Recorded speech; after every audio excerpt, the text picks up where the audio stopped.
Jesse! Jesse, we have to cook. Jesse, we have to cook. No, I can't do it.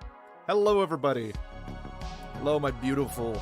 Hello, you beautiful, beautiful ladies. Welcome back to another Commander stream and video on demand on YouTube. How's it going, everybody?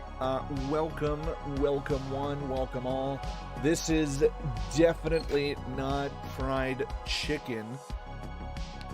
The fellows over at their development studio were just so nice, and they have given us a key for the game, and I'm going to play it for about 30-45 minutes. We'll see how the game goes.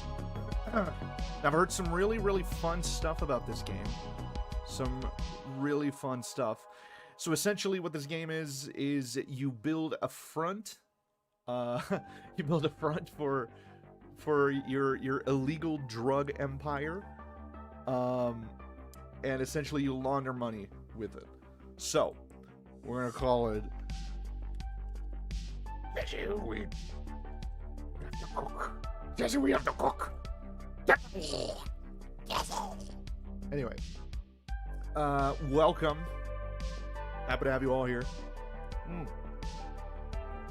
I'm drinking my coffee. It is a lovely day here in Brazil. It's currently 2:51 p.m. our time, and I wonder what the weather's like right now. Like just the weather service. I want to see what it says. 24 degrees Celsius. For those of you who don't know, that is 76 degrees Fahrenheit. It's mostly sunny here in São Paulo. We got 25% of the game loaded. We're about to go right in. This music is fucking bopping, dude. Listen to that. Ugh. Absolutely fantastic. I love when games have soundtracks like this. It makes me very happy because it's just a fucking bop. Welcome to a sunny paradise city with clean streets, a booming economy, a healthy export market. New buildings are going up every day. A shopper's delight. A city blue-collar workers call home, and white-collar workers alike. All on the foundation of good local government. However, you've moved across the country and accepted a job as a chicken shop manager to be a part of this prosperous community. Oh, things are not looking so good. Howdy, partner. You must be my new manager. My friends call me the Major. You can call me Boss. Hello? If you can get this place back up and running, I'll pay you a nice, juicy bonus. How does $50,000 sound? To pan around the map, hold the middle mouse button down and drag the mouse. Or use the walls of the keys. What are those? I don't know. My existence is predicated upon the fact that I'm a video game character. Oh God. Oh God. My life has no meaning. Okay. To rotate the camera, hold the right mouse button down and move the mouse left and right, or use the Q and E keys. I love little chickens. They're so cute and tasty. Place the chicken coop in the restaurant kitchen. Select the chicken coop from the objects list, move it within the restaurant chicken, press R to rotate it, and click to place. Make sure you're looking at the correct subcategory in the object catalog to see the related items. Okay. Plots menu, build, kitchen. Chicken. Wait, we have our chickens in here? Oh boy. Colored square underneath the coop indicates whether it is in a viable location. Green means it can be placed. Red means it cannot be placed. There. Press the escape key or simply right click to stop placing objects. Time to turn those little chicks into little nugs. Put a small blender in the kitchen too to complete the process tree. Don't tell animal welfare about this one. Oh, blends chickens. That is... Oh my God. Well done on setting up the Chicken Nuggets production line. As you've learned, for the whole production line to work, you must have at least one appliance from each part of the process tree. Okay. Now, we need some new employees. I worked my last ones through the board. We'll start with a regular work. There. $500 for a single employee. Hell yeah. Put in work making some nuggets and fries. Tasks, fries, and nuggets. We'll need another worker to serve our customers too. Okay. Put him to work on a cash register. Okay. Look at these broken signs out front. It makes us look like a joke. Hire an engineer to fix up our equipment. God help us, we're in the hands of engineers. We'll also need a cleaner to keep the place clean. Otherwise, our food can become contaminated. There we go. We can give our employees a custom work schedule. Let's make a new one for our workers. Okay. Oh, okay. Click the icons to change what the employees will do for each hour. Ah. When you're happy with a new schedule, close the schedules panel. Okay. Now let's assign a new schedule for one of our employees. Okay, so schedule 1. Got it. Whilst our new employees will love working their jobs for the rest of their lives, they do have other annoying needs. Employees will need a bathroom to maintain their hygiene, along with a break room to take a break from their wonderful jobs. See that dirt patch out back? Which one? I don't know. Like that? That over there, okay. Let's build a toilet for our new employees there. I tried making my previous employees hold it in, and let me tell you, it was not pretty. When in paint mode, simply click and drag on the grid to build a room with a selected type. Painting over existing rooms will remove them, as well as the objects painted over. Okay. So, build a staff toilet. Ah. Cool. Once you're happy the toilet is large enough, toggle painting mode off. Uh-huh. Won't be much of a WC I never got what WC stands for. without a toilet. Place a toilet cubicle down in there. Okay. Bam. And a door to access the WC. Remember to select the correct catalog filter to see the related items. We want our employees to stay clean. Put a basin and a hand dryer in there too. The hand dryer must have its back to the wall. Okay. Bam. Bam. Our employees need a place to hang out to take a break. Let's give them a staff breakout room. Paint a staff breakout room, then place a door, bounce over, and a TV, and a coffee machine. Okay. Put that over here.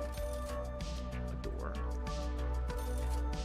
No windows because fuck them. Oh, there we go. And a coffee machine. There we go. Last thing we need to do is make some money. Toggle the chicken shop to open. This means customers will start coming in doing business hours. Alright, open. Great work, partner. You fixed my chicken shop right up. In fact, you did such a great job, this place could run itself. In other words, you're fired. Wait, what? Oh, okay. So, okay, got it. Okay, got it.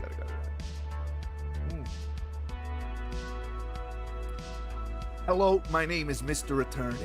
I represent a group of individuals who have an interest in seeing an increase of the supply and sale of recreational materials in this area. We heard you were looking for new opportunities. Are you interested? Yes. You could trade your products with other local businesses for various upgrades. The university can supply new equipment. The gun shop will trade for new weapons and traps. Scrapyard can provide new vehicles and other useful items. Alright, let's do this. Great! The city has opened up its derelict park as a new enterprise zone. We've taken the liberty of providing you with 2 plots of land free of charge to get you started. The plots we're providing you free of charge are this corner plot. Oh, cool. And the plot to the right of it. You can buy more plots here to expand your buildable area. With each new plot you buy, you'll also be able to hire an additional 2 employees for your chicken factory. Oh, cool, nice. While we're here, let's just place a vertical road to connect to the main road. You'll need this to connect your garages to later. Oh, I see. There. I've got some land, and I'll help you get set up with a small farm producing basic cannabis. First, build a grow room and add a door. Okay. Then, following the process tree, place 4 basic cannabis beds, 1 cannabis drying pallet, and 1 cannabis cutting bench. Okay. Door.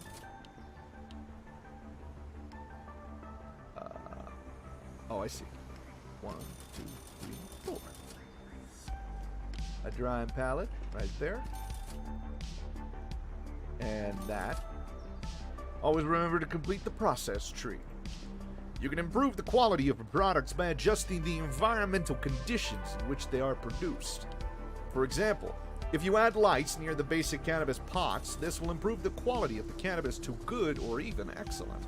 Oh, nice. Each appliance that processes a product has a useful tooltip, which tells you what the ideal conditions are for the product at that location. Hover over the product icon and current quality to check it out. I don't know why I'm becoming Jeffrey Jennings. As you can see, the lighting level is less than ideal. Let's do something about that. All right, 1 second.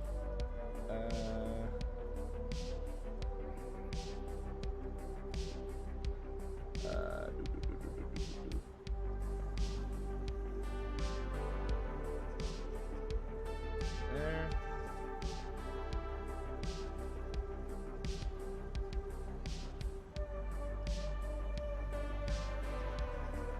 One second, everybody, sorry.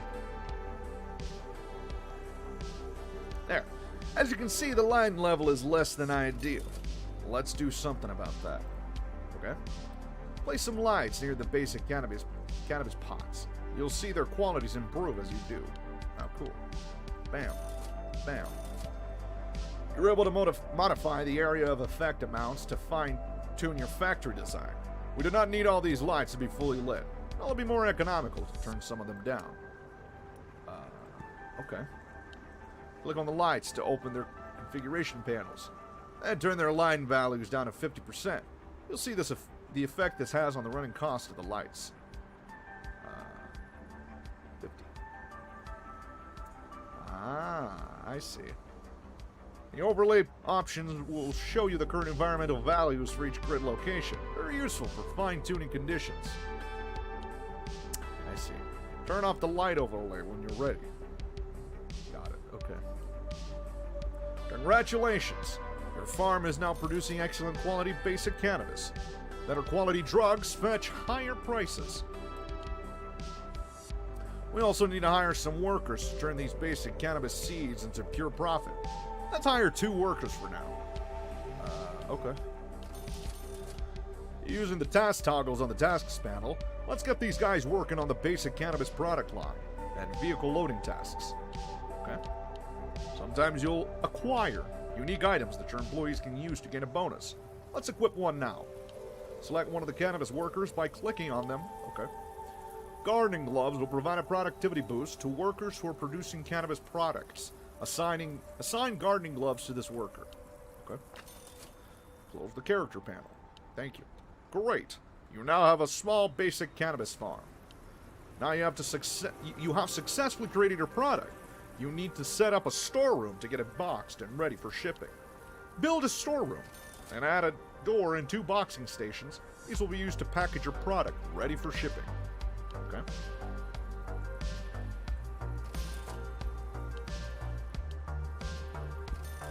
There we go. Gotta say, the tutorial is really good. Let's place 2 storage shelves in there. This will give your employees somewhere to put the boxes that are ready to be shipped without clogging up your production lines. Well done. Your product can now be boxed and is ready for distribution. You'll need to hire an armored guard to protect your product. Okay? Hire a guard from the employees panel. Now select the guard by clicking on them and assign them a baseball bat. baseball bat. Close the character panel. Your production now has at least a little protection. And he's happy as hell. Look at that. Your guard will now freely roam around your compound. Or if you want, you can learn to give him a room using the criminal education program later on. Now, you've made and packaged your product. You'll need a delivery vehicle to share it with the world. Select and place the Moped Garage from the build menu. Moped Garage. There we go. Great. You're almost ready to start shipping out your product to loyal customers. Now we just need to buy a hotline. The fuck's a hotline? Purchasing the hotline monument will allow you to start accepting orders from around the city. These customers will pay cold, hard cash for your product. Navigate to the hotline monument within the monument's panel and purchase it. Oh, cool. Broadcast your illicit wares over unauthorized airwaves. You can make drug shipments straight to your customers' doors. To start getting calls from interested customers, turn on your hotline. Okay. Oh. Other monuments will provide you with benefits, especially if you upgrade them. You're now ready to deliver your product to customers. Open the dispatch map to configure your deliveries. We have 3 customers that are already ordered some basic cannabis. Click on all the order icons to get your moped to deliver to these locations. These customers are going to pay you a lot more than normal. You can ship them any quality basic cannabis. They don't know the difference anyway. Cool. Bam. You're now a bona fide, genuine drug exporter. Your whole operation is now up and running. I'll leave you to it. If you need any extra help, see the criminal education program. Don't forget your employees will literally die for you if you don't look after them. Oh, and keep an eye on that major fella. He might not be happy with you stealing his business. This is where the criminal education program is located, by the way. Cool. Oh. I see. You can set up your own business to deliver drugs to and distribute from. A laundromat is a great start of business. In order to actually open a laundromat, you'll need to purchase the laundromat business license. Oh, that's super interesting. Like casinos, nightclubs, a lobster restaurant. Los Pollos Hermanos. Donut shop, laundromat. Cool, okay. Let's do that. I'm having a party tonight. Need some stuff. Sure. Let's purchase a business plot. I've found a perfect sized plot of land for sale. This will be great for a laundromat. Let's purchase it. Hold on. There. Center lane. Oh, I like that. Set business type. Oh, okay. Great. Set your new plot to be a laundromat. You can change the plot type later if you want to build something else here instead. Set plot type. Now you have everything you need to build a laundromat. Use the laundromat section of the item catalog to place all of the necessary items. You can also refer to the process tree to ensure your business functions correctly. Cool. Okay. Let's start here. Oh, cool. Thanks. Alright, let's build our little laundromat. Can't be too big. There. Oh, so you're dealing dope now, are you? I knew I was right to fire you. I'm sending a few of my boys around to cluck you up. Oh. Fuck. Oh, we're fucked. Okay. Oh, man. We're all dead.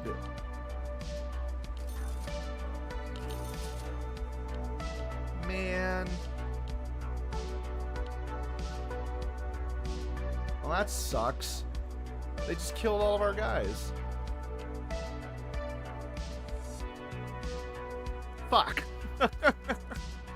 Alright. Let's go over to the laundromat. Good day, sir. Would you be willing to trade us some of your herbs? I want to get higher than that time I went to the moon. Coming up to the final countdown, almost ready for launch. Can you help? For science! Yeah, okay. We're selling it to fucking astronauts. It's really funny. Alright. Let's head over to the plots menu and finish preparing this laundromat. Okay. We'll put a door. Actually, a double door. We're bougie today.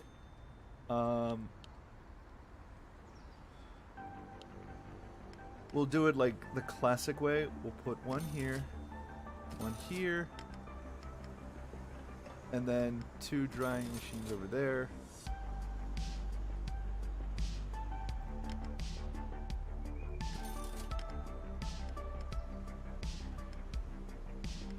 Oh, wait. There. Aha.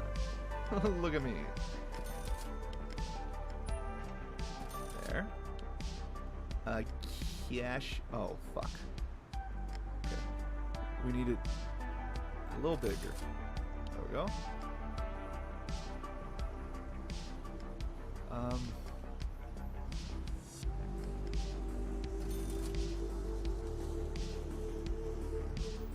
But what? What? That don't make no sense.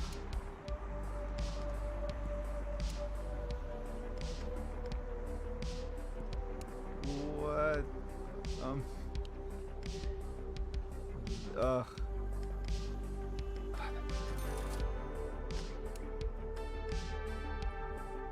It won't let me do that? What the?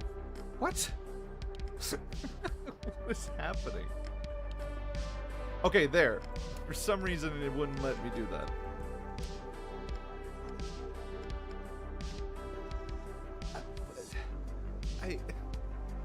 What? What?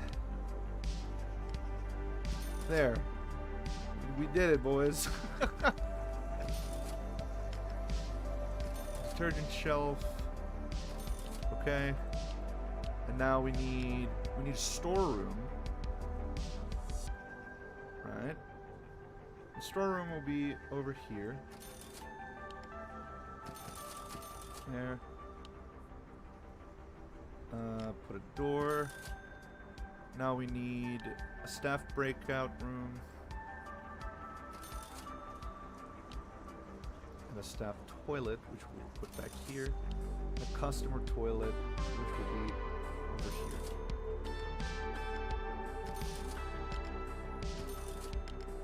Uh-huh. Look at us.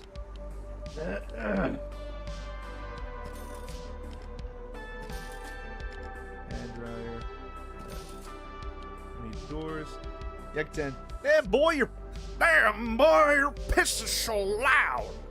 It's like you're fried chicken in there. You have to piss on the side of the bowl. Alright, our employees have to go around. It's so silly. Staff break room. The TV here.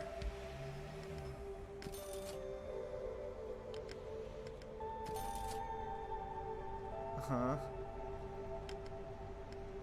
We'll add that one in there. Okay. We're fully prepared. Cool. We're gonna hire a cleaner, an engineer, and 2 workers. Uh-huh. Cool. I guess this is it, right? We did it. We built it. Splat Tim, he does it.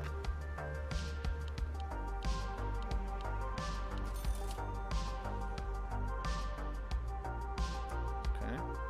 How are we doing in the factory? Oh, cleaner, engineer. Oh, okay. We are at max. I feel like a cleaner. No, a cleaner is not that useful right now. We'll hire an engineer, just make sure that everything keeps working fine.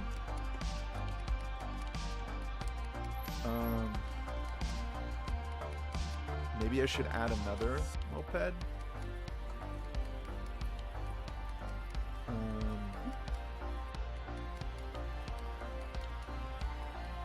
I don't know. Okay. We'll do that. And then,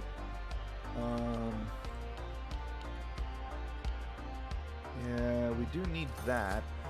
Make sure our employees are okay. Listen, I'm a good boss, okay? Let's be a bit bigger. There.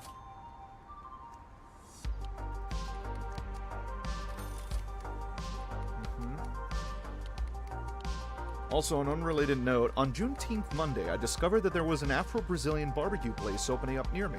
Any recommendations on good Brazilian food? If it's Afro-Brazilian, then it probably comes from the north of the country. If it's food from Bahia, you're good. That food, some of the best food in all of Brazil. It's like ridiculous how good it is. So I fully recommend you give that a shot. I'm biased, but I come from what is essentially Brazilian Texas. I would recommend churrasco any day of the week and twice on Sundays. Hold on, just 1 second.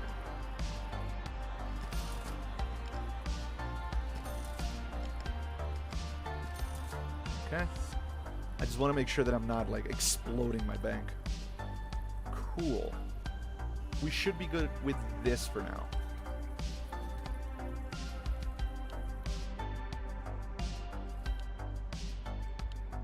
Alright. Cool. Oh, and, factory guards there. One of the workers needs gloves. Huh. Scientist glasses. Oh, I can equip them with this shit. Okay. I need a guard with, like, weapon accuracy. Movement speed. There. We're not going to spend much more money. Any specific dishes? Moqueca de camarão, which is shrimp moqueca. It's really good. Feijoada. You definitely have to try it because it is so fucking tasty. It's considered by many to be the national dish of Brazil, and it's a bean and pork stew. If you're not super religious, I would recommend that. But if you are a practicing Muslim or a practicing Jew, you don't want to eat that because that has pork in it, and it's mainly pork. I would recommend churrasco is really good. Not a lot of Americans enjoy the specific thing that I love about churrasco, which is chicken hearts. Emily tried it, and she said, "Listen, it tastes great." But, like, it was delicious, but, wait, what is this? What is that? Oh, I see. Okay. It was delicious, but knowing that it was a chicken's heart is what would prevent her from eating.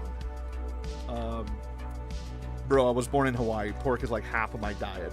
Then you're good. Then you're gonna have an insane experience because feijoada is absolutely delicious.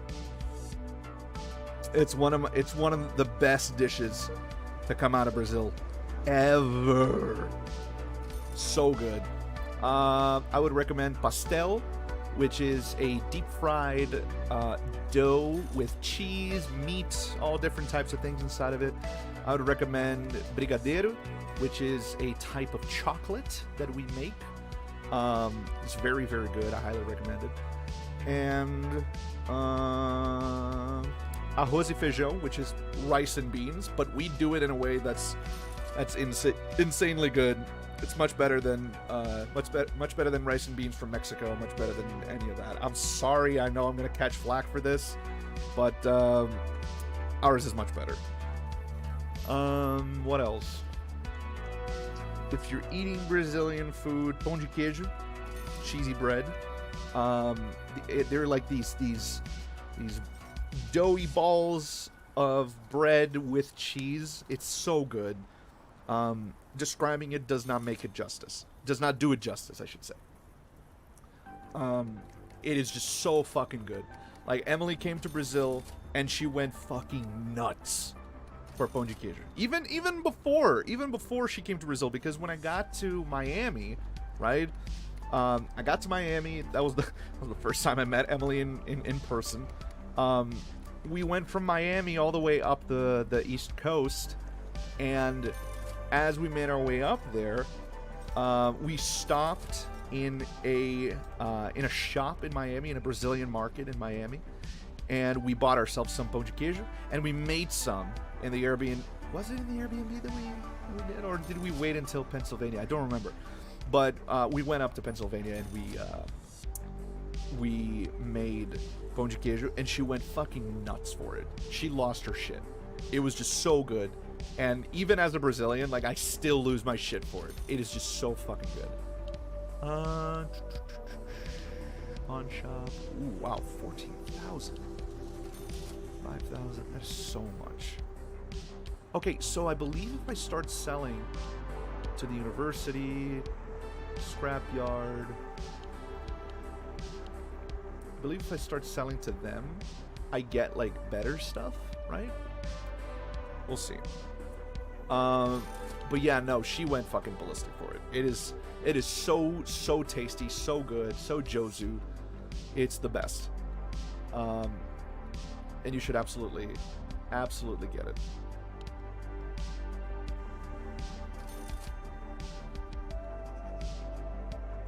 All right. Yeah, those are the Brazilian foods I would recommend. For drinks, I highly recommend our. We have two types of drinks, and one of them combines the first one with lemon. So one of them is called cachaça. Oh, actually, we have three. We have cachaça, we have pinga, and we have caipirinha. Right? So pinga has a really dark but also interesting history. So pinga comes from here, hold on. I'm trying to get the history of it so I don't get it wrong. So cachaça is a distilled spirit made from fermented sugarcane juice, also known as pinga, caninha, and other names. It is the most popular spirit among distilled alcoholic beverages in Brazil. Outside of Brazil, cachaça is almost exclusively used as an ingredient in tropical drinks, with the caipirinha being the most famous cocktail. In Brazil, caipirinha is often paired with the dish feijoada. That is not true. We do not drink caipirinha with feijoada. That is insane. But the thing to understand is that sugar production was mostly switched from the Madeira Islands to Brazil by the Portuguese in the 16th century. In Madeira, aguardente de cana is made by distilling sugarcane juice into liquor, and the pot stills from Madeira were brought to Brazil to make what today is also known as cachaça. The process dates back to like 1532, when one of the Portuguese colonists brought the first cuttings of sugarcane to Brazil from Madeira. Cachaça can only be produced in Brazil, where, according to 2007 figures, 1,500,000,000 liters, or 396 million U.S. gallons, are consumed annually, compared with 15 million liters, or 3,960,000 U.S. gallons outside of the country. It's typically 38 to 48% proof. When homemade, it can be as strong as the distiller wants, and up to 6 grams per liter of sugar may be added. So essentially, the way that cachaça came about is that a lot of people like to talk about the American slave trade as being like, oh, it's the worst. No. Brazil's slave trade was the single most brutal, the Portuguese slave trade was the single most brutal, the single most cruel of all slave trades, as if there is a good one, right? But essentially what would happen is in order to make refined sugar, what you have to do is you have to take the sugar cane, you have to crush it, and then take the juice from it and put it in a pot, right? You have to boil it in order to turn it into caramel, and then the caramel is then crushed and refined. I believe there's like one extra step in that I'm forgetting right now. But you learn this when you go to school in Brazil. Like, you learn this. This is part of Brazilian history. But one of the things that happened by accident is that in those sweatshops, I should say, in those sweatshops where the slaves were melting and cooking and boiling the sugar cane juice, what would happen is you would get alcohol that was produced via that fermented and boiling. It would go up to the ceiling and condense, and when it condensed, it would precipitate and drip alcohol drops from the ceiling. So cachaça would literally accumulate on the ceiling and then drip down onto the backs of slaves that had been lashed. So the name aguardente literally means stinging water, because the water, the drops of that alcohol, of cachaça, of pinga, and pinga also means to drip, or that which drips, because it would drip on your back and it would sting the fuck out of you because you had lashes on your back from being a slave. So the name aguardente and pinga are both direct cultural scars from slavery in Brazilian Portuguese. Cachaça, I don't know the origin of the name cachaça. I forget the proper meaning of cachaça. I'm actually gonna have to look it up. Cachaça name origin. Let's see that. The word cachaça comes from African slaves, who worked in sugarcane mills. They gave the name to the foam that collected at the top of cauldrons where sugarcane was boiled, the first step in producing sugar. Slaves took the foam and fermented it, naming the froth cachaça. So I guess cachaça comes from, I suppose the word cachaça comes from an African dialect. Interesting. I didn't know that. Cool. Let's dispatch more weed. But yeah, no, that is the origin of pinga and aguardente. I highly recommend trying it out, but be careful because it's 38 to 48 proof. Cachaça is strong, man. That shit will knock you on your ass before you have time to think. People like to talk about tequila and how tequila is super strong. Like, tequila roughly goes, like, in the United States, it's 40% proof.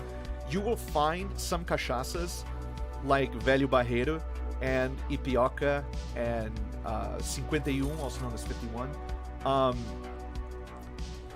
Those can go upwards of 48 to 50%. It's pretty fucking nuts. Also, I'm going to add a little thing for our boys to take showers in, because they're complaining that they stink, and I don't want them to stink. I feel bad for them. There we go. There they are. Look at that. They're taking a shower now. Hell yeah. We're not making a fuck ton of money. Oh, wait. Did we lose a guard? Okay. I guess we did. Guess our guard left.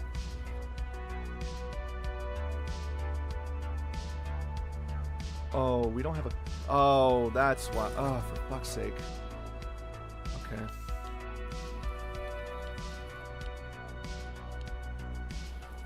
Okay, I'm gonna fire the engineer. Trade it for a cleaner. For now. Because we need that. We'll only have engineers when we get attacked. That's why. That's because they fucking died, man. Jesus. We didn't lose a guard. They didn't walk out. They died, Rod. What was wrong with you? God, you're such a fucking capitalist, Rod. But yeah, no. Are we making any money? I don't know, man. I hope we are. We're not doing too hot. Let me see. Laundromat.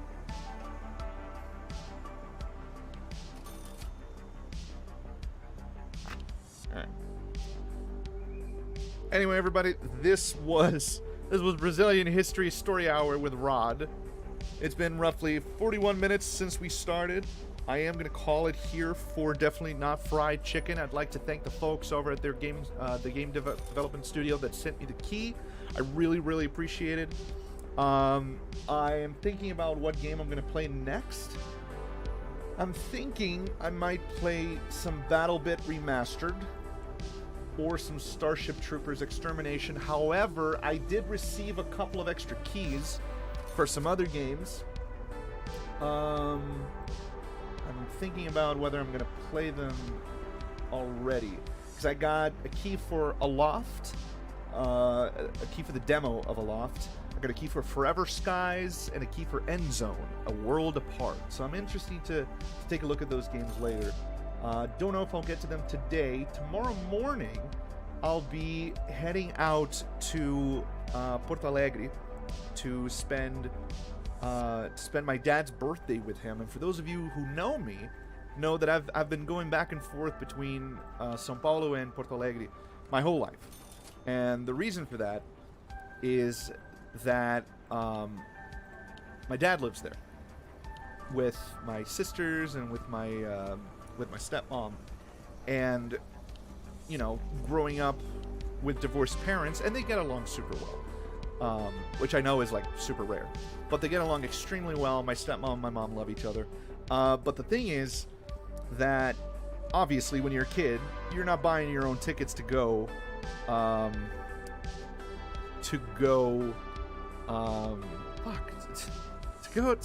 places, see your parents.